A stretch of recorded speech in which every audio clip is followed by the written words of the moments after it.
Hello, everyone. Hi. We're in the Pure Worship book, page 21, Yes. with a new subhead. Vivian is reading again from the book. I'm glad to report. I am forced to read from the screen because we have different visual challenges. Yes. Okay, here we go to the screen and to the book. Okay.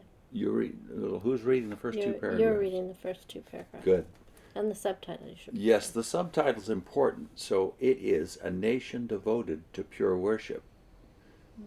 Jehovah provided Jacob's descendants with the law code, leaving them in no doubt about what he required of them. If they obeyed Jehovah, they would become his special property and a holy nation. And they cite Exodus 19:5 and 6. Notice how the law emphasized the four key elements of pure worship. Jehovah clearly identified who the recipient of the Israelites' worship should be. You must not have any other gods besides me, declared Jehovah. Exodus 20 cited. The sacrifices they offered to him had to be of the highest quality. For example, animal sacrifices were to be sound, without any defect. The Levites benefited from the gifts given to Jehovah, but they too made personal offerings. What they gave had to come from among the very best of all the gifts given to them. And they cite Numbers 18:29. Regarding the manner, this is the third qualification of the gifts offered. Regarding the manner in which they worshiped, the Israelites were given specific direction about what, where, and how sacrifices should be made to Jehovah. In total, they were given more than 600 laws to govern their behavior, and they were told, "Be careful to do just as Jehovah your God has commanded you. You must not turn to the right or to the left." Deuteronomy 5:32. Did it really matter where the Israelites offered their sacrifices? Yes. Jehovah instructed his people to build a tabernacle, and it became the center for pure worship. And they reference Exodus 40. At that time, if the Israelites wanted their offerings to be approved by God, they had to bring them to the tabernacle. What mattered more, however, was an Israelite's motive. That's the fourth thing. Motive for offering his gift. He had to be motivated by a heartfelt love for Jehovah and his standards. And they suggest reading Deuteronomy 6:4-6. When the Israelites merely went through the motions associated with pure worship, Jehovah rejected their sacrifices, referring to Isaiah 1. Through the prophet Isaiah, Jehovah revealed that he is not deceived by an empty show of devotion, saying, quoting Isaiah 29:13, "This people honor me with their lips, but their heart is far removed from me." There was an ellipsis in there, too. Yeah. Problems. Well, first, the subtitle. The subtitle, but that links to the last sentence here, quoted from Isaiah 29:13. This people honor me with their lips, but their heart is far removed from me. Where are we in Israel's history when this is said? We're 700 years after the law of Moses, over 1,000 years since Abraham. So what's the problem? Well, depending on where you drop in to the Old Testament, or what generation you drop into, you could ask the question, are they being faithful? Are they not being faithful? Are we talking about individually or collectively? Or what's... I mean, they're quoting Isaiah 29 saying, "This people." Yeah. They're not faithful. And yet you've got a subtitle that says a nation devoted to pure worship. And they've been judged as unfaithful. So problem number one is they fail to differentiate between individual faithfulness and the nation, the collective. Them being God's people. Were they at any point collectively pure worshipers? And the answer is, no matter where you drop in Israel's history, the great majority of them were not doing the right thing. Yeah. But does that mean they're not God's people? So here's where it links to the subtitle. The subtitle sets up two thoughts but confuses them. Yeah. A nation devoted to pure worship. Yeah. What's the problem? Well, you've broken it down into individuals. It makes no sense to say this. A nation devoted to pure worship. Because as a nation, you've already said that they were cast off.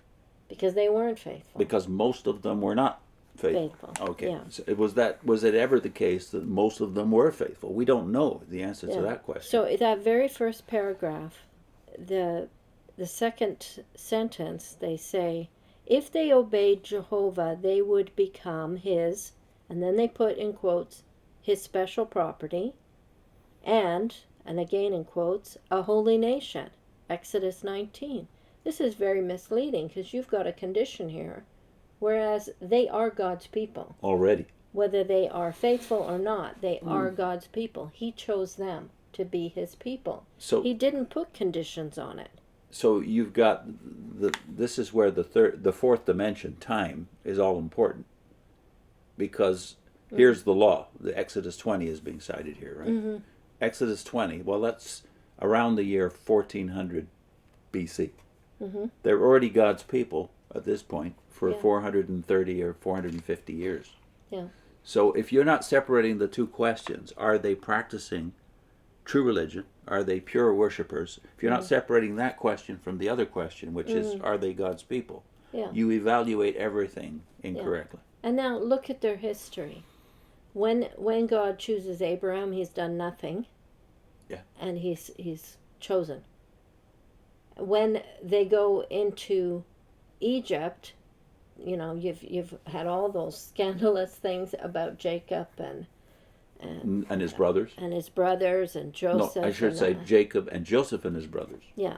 So you've got lots of messy stuff going on in the family prior to them going into Egypt. And what and about then while when they're in Egypt, they become involved in worshiping idols. Egyptian gods? And when they go out and are in the wilderness, they're guilty of this again. And they all have to die except their children are allowed to go into the promised land. And then once, during the time of Joshua, you hear they're obedient. I don't know how obedient, but they're given some they're doing all the things that Joshua is telling them to do. But that doesn't last very long. It doesn't last at all. Then Judges, they're back in trouble again for about 10 generations. Yeah. And then, the prophets keep going to them because they're not being faithful, and they have to keep admonishing them and passing judgments on them. So the question becomes, during this entire period, how many generations were they pure worshipers? Devoted as a nation pure worship. To pure worship. And the answer is probably 0. Yeah. Because it's only Joshua and the elders of his generation that keep the nation on keel during that period, apparently. So the missing link for Jehovah's Witnesses is, yes, God has high standards. He gives it to the people. He gives his law. He tells them how to behave. He tells them what they should be doing and what his ways are. But he has grace. He gives them grace as well. And he's still like that. So if you view the Old Testament this way, that the requirement was that you reach the highest standard all the time, or else you're judged unfaithful. If you judge the Old Testament that way, what will you do not only with your religion, the pure worship of Jehovah, God's organization, but what will you do with the history of Christendom? Oh yeah, my goodness, nobody is left standing. Nobody can be left standing based on those standards if there's no grace. And you have made in these paragraphs, again, like you did with Jacob and the other patriarchs, you have made the motive the most important of the 4 factors, right? Yeah. But who can determine at any point whether or not a person's motives are completely pure? So what you're setting up for people is a catastrophe, a spiritual catastrophe. Yeah. Discouragement, for sure. Yeah. Yeah. So the first promise Abraham is given in Genesis 12 is that they will be a great nation. And that's true. There's no qualifier. They shall be pure worshipers? No. They shall be a great nation. Who can deny that Israel was a great nation? Yeah, that's right. And who can deny that they are still a great nation? Mm-hmm. Actually, the outstanding nation on earth today is a people that's been scattered for almost 2,000 years.